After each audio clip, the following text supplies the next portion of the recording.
साथियों नमस्कार। कुछ समय से काफी भाइयों के कमेंट आ रहे थे कि सर हम गुड़ और दूध अपनी दुधारू गाय भैंस को पिला सकते हैं क्या, जिससे कि वो जल्दी दूध पे आए, जल्दी पीक पे आए और पीक जो है वो लंबा भी हो। क्या ऐसा कर सकते हैं क्या?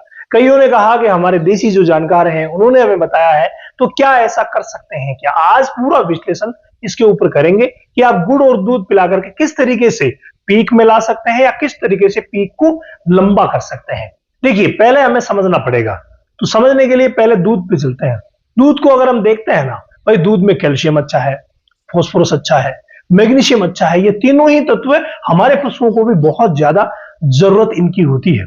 लेकिन इनका जो कंटेंट है वो मिल्क में घुला हुआ है, लिक्विड फॉर्म में मिल्क में घुला हुआ है। और मिल्क में जो मिल्क शुगर होती है, लैक्टोज, उसके साथ ये बाउंडिंग में है। इस वजह से जब भी आप किसी रूमिनेंट्स को यानी रूमन वाले पशु को जब दूध पिलाते हैं तो उसको बिल्कुल भी फायदा नहीं होगा।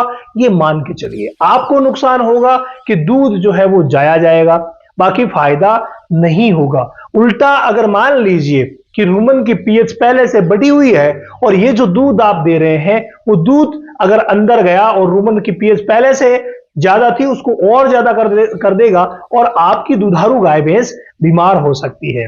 बात अगर हम गुड़ की करें तो गुड़ पशुओं का ही खाद्य है और बहुत ही शानदार है। जब हम गुड़ देते हैं तो आयरन, कैल्शियम, फास्फोरस, बहुत सारी चीजें हैं जो गुड़ के माध्यम से मिल जाती है, एनर्जी मिल जाती है। तो इसी वजह से गुड़ शानदार रहता है, क्योंकि गुड़ का पाचन जो है वो इजीली हो जाता है। रूमन में पाचन करने वाले जो कारक हैं, माइक्रोफ्लोरा, वहां सब कुछ खेल माइक्रोफ्लोरा का ही है। माइक्रोफ्लोरा जो है वो दूध का पाचन प्रॉपर नहीं कर पाएंगे। इसके अलावा दूध की जो चिकनाई है वो जो रूमन पेपिलीज होती है उनके ऊपर भी आ जाएगी, जिसकी वजह से फिर पाचन में परेशानी होगी। नतीजा इंडाइजेशन, यानी आप गुड़ दे बहुत अच्छा है, लेकिन गुड़ के साथ अगर आप दूध दे रहे हैं तो इंडाइजेशन हो सकता है और एल्कलोसिस हो सकता है। इसीलिए बड़ा ही सोच समझ करके देना है। दूध किसी भी सूरत में हमारे दुधारू गाय भैंसों को फायदा नहीं करेगा, ये मान के चले। हाँ, कई भाई लोग जो है वो खीस पिलाते हैं, मां का पहला दूध खीस जो है वो बचा हुआ गाय भैंस को पिला देते हैं। यही फॉर्मूला वहां काम करता है, लेकिन खीस हमारे लिए कोई काम का रहता नहीं है। इस वजह से कई पशुपालक पिलाते हैं, और जिस पशु की रूमन की पीएच कम होती है वहां ये खीस फायदा कर जाता है।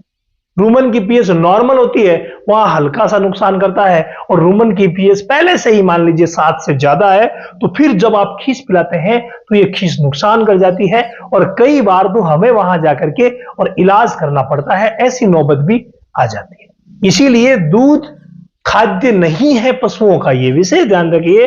दूध पशुओं का खाद्य नहीं है, इसलिए दूध किसी भी सूरत में पशुओं में फायदा नहीं करेगा। अगर आप दूध किसी दुधारू पशु को पिला रहे हैं तो गलत कर रहे हैं, रेगुलर बेस पर ये गलत है। हाँ, चिकित्सा की दृष्टि से कई बार मान लीजिए बच्चा नहीं घूम रहा है या डिलीवरी का टाइम हो गया है और आपके पशु चिकित्सक ने आपको बताया कि इसको दूध पिलाइए, दूध के साथ तेल दीजिए, तो वो एक बात अलग है। बाकी आप जो रेगुलरली दूध देना चाह रहे हैं प्लीज मत दीजिए। नुकसान दूध का भी होगा तो नुकसान पशु को भी होगा। इसके अलावा सारी चीजों को साइंटिफिक बेस में समझने के लिए डेयरी फार्मिंग की ऑनलाइन ट्रेनिंग जो है वो हमारे रामावत एनिमल ऐप पर शुरू हो गई है। इसी 5 तारीख से नया सेशन शुरू हो रहा है, तो अगर आपने अभी तक ज्वाइन नहीं किया तो एक बार तो आपको ये ट्रेनिंग लेनी ही पड़ेगी। और खुशी की बात यह है कि अभी ये ट्रेनिंग रामावत एनिमल ऐप के द्वारा मात्र डाटा खर्च में चल रही है। तो आप रामावत एनिमल ऐप पर जाइए, ऐप आपको प्ले स्टोर पर मिल जाएगा। 1 2 3 4 ओटीपी है, और फिर देखिए कंप्लीट नॉलेज के साथ काम करेंगे ना तो कभी फेल नहीं होंगे।